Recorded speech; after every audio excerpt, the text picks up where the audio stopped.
Ito na nga pala yung huling araw namin sa China. 2 weeks din kaming nanatili dito. At dahil pauwi na kami, tapos alanganin pa yung oras, naisipan na lang namin na kakain muna kami ng lunch bago tumuloy sa paglalakbay. Dumaan nga pala kami dito sa isang hotel. Dito sa loob ng hotel na to, may aesthetic daw at traditional na restaurant.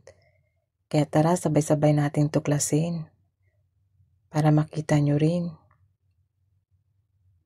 Wow, ang ganda, namangha ako. Kasi akalain mo may puno sa loob ng hotel. Tapos tingnan nyo may mga manok at itlog pa. Mukha talaga silang totoo. Pero siguro yari lang yun sa kahoy. Ang ganda ng view sa labas, so may pailog sila. Pero medyo madumi yung tubig kasi ilang araw na ding umuulan, pati kaninang umaga. Umakyat pa pala kami sa taas, ang daming paintings. Ang dami siguro nagpapapicture dito. Tapos may puno din. Talagang magugulat ko kung totoong puno to. Magtatanong ka siguro sa sarili mo kung paano tumubo yung puno sa loob ng hotel. Pero syempre, tuloy-tuloy kami kasi gusto naming makita yung laman ng hotel na to. Wow! May goose pa. Alam nyo ba na dito lang ako nakakain ng goose? Tapos kakaiba din to, umuusok. Kala mo talaga niluluto sila wala. Pero hindi naman to mainit.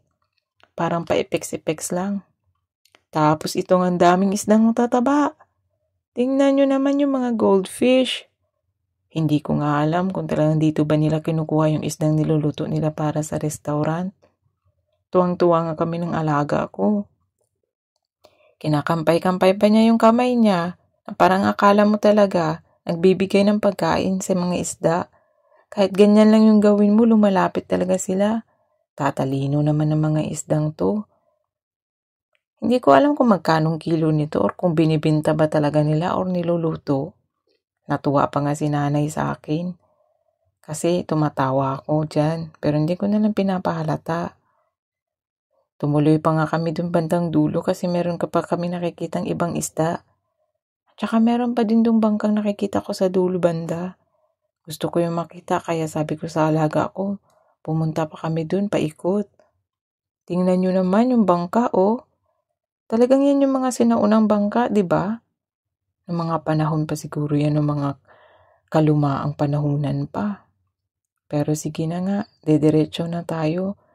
Ang daming kwarto-kwarto dito, hindi ko alam kung puro kainan ba yung nasa loob. Siguro mga VIP rooms nila. Wala din naman kasi akong idea. Pero tingnan nyo oh. Tada! Kami ang dalawa. Laki na ng alaga ko, di ba? Siyempre, tutuloy tayo. Para makita nyo din kung ano meron dito. Hindi lang nila kasi binubuksan yung pinto, talagang nakasarado. Uy, nakakagulat naman si kuya, pero isa yun sa mga waiter. Ang ganda talaga oh. Lalo na ito, sa ilalim ng puno, parang feeling mo talaga nasa bundok ka. Habang kumakain, di ba? May mga bata pang mga tumatakbo. Kakaiba talaga yung restaurant na to. Parang hindi ka maboboard pag dito kang kumain. Uy, may water buffalo pa. Pero syempre, kalabaw lang yan sa atin. Kakapagtaka naman yung kalabaw sa ilalim ng puno pero walang tubig. Tapos nakita ko nga pala ito. Tingnan nyo yung pailaw nila sa elevator oh. Ang cute, diba? Eto, nilapitan ko talaga. Kasi gusto kong malaman kung ano ba talaga yung nakadisplay dito. Yung mga sinauna pa palang pamumuhay ng tao. Pero syempre, tumuloy na kami. Nakita ko itong mga pagkain. Ang sasarap talaga. Sa totoo lang, mga 30 minutes din yata kami naghintay para magkaroon ng pwesto sa loob. Kasi ang dami talaga nakapila dun sa baba. Syempre, sikat yung restaurant na to. O, tingnan nyo, may pa-wine pa. Maghihintay ka talaga lalo na kung wala kang booking. Kasi isa daw to sa mga tourist spot na pinupuntahan ng mga Chinese. Hindi lang yung Chinese nga pala, pati pa yung mga ibang tourist. Ang ganda ng pailaw nila, no? Parang yan yung mga, ano ngang tawag dun? Yung pinapalipad nilang balloon. Hindi ko alam kung tawag dun. Tingnan yung mga kasuotan nila, oh. Pang traditional talaga. Hala! Nakita ko yung ibong Adarna. Kaya pala hindi na nakauwi ng Pilipinas na andyan pala siya. Ay, pikak lang pala. Akala ko talaga yung ibong Adarna. Kamukha kasi. Tapos naging bato na. Tingnan mo nakapila pa dun yung iba Pati yung amo ko na andyan nakapila. Pero kami, gala-gala muna. Hindi na kami pumunta dun sa kabila. Dito na lang kami pumunta sa kaliwa pala. Muntik na ako magkamali ng kanan tsaka kaliwa. Kaharap kasi yung video sa akin kaya hindi ko alam. Pero sige, tuloy na natin. Meron din nga pala mga isda dito. Excuse me, kuya. Tingnan nyo O diba? Kahit saan ka talaga. Ang ganda naman talaga ng restaurant na to, kakaiba. Ito pala yung unang restaurant na napuntahan ko na kakaiba talaga sa ganda. Mamamangha ka, parang gusto mo talaga magpa-picture bawat sulok sana. Pero syempre, kailangan din namin magmadali kasi hindi naman kami talaga magtatagal dito kasi 'di ba babiyahe pa kami. Hinihintay lang namin yung pagkain. Yung alaga ko naman nawiwili na sa pagbibigay ng pagkain si isda, wala naman talaga siyang dala. May puno din pala dito Tapos pumunta pa kami dun sa dulo kasi gusto namin makita kung ano yung view dun sa bintana.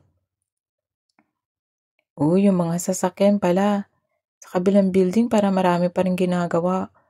Alam nyo ba na itong China ay talagang very developed na? Kung tutuusin, dito pa nga kami sa probinsya ng China. Wala kami sa pinaka-capital talaga ng China. Parang tinubuan na ng ugat ang dingding Pero hindi ko talaga alam kung totoo yung ugat o talagang pang-design lang. So, bumalik na kami. Gusto ko na sanang itigil yung video pero yung alaga ko ayaw pa. Bumalik na kami kasi ito na magsisimula na yung kainan. Tingnan nyo naman yung teacups nila ang liit-liit. Hindi ko nga binibidyo yung waiter kasi nahihiya ako baka magalit. Ayan na, dumating na yung mga pagkain. Ang lalaki ng tinapay. Syempre napipicture din yung anak ng amo ko. Nagbibidyo din ako kasi nagpaalam din naman ako sa kanila. Yan nga pala, gatas lang. Isasawsaw mo itong malaking tinapay. Pero hindi pa tapos, meron pa Ang dami talagang pagkain. Sobrang busog ko nga dyan Kasi akala ko kunti lang yung in-order nila.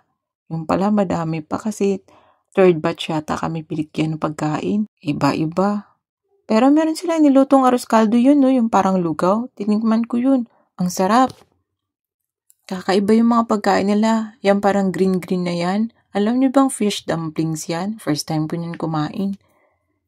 Kasi hindi ko naman alam yung mga ibang pagkain nila. Tinatanong ko rin naman sila bago kami kumain. Yun lang, salamat.